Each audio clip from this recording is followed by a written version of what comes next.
Comment une entreprise choisit sa PA aujourd'hui?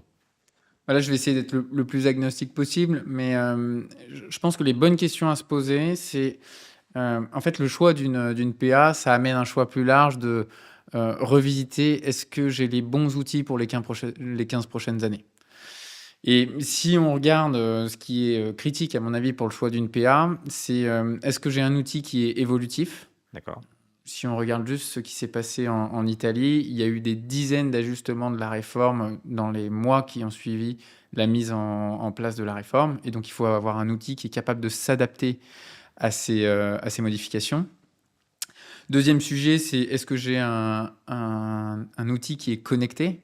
Puisque pour réaliser des gains, il faut effectivement que je puisse connecter tous mes flux, ensemble et donc ça va me permettre d'avoir une automatisation avancée et donc de réduire la charge sur mes équipes.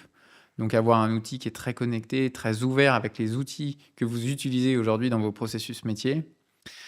Et peut-être dernier point, c'est d'avoir un outil qui est propriétaire. Propriétaire dans le sens, qui développe réellement la plateforme agréée que vous choisissez et quel est le modèle économique de cette plateforme?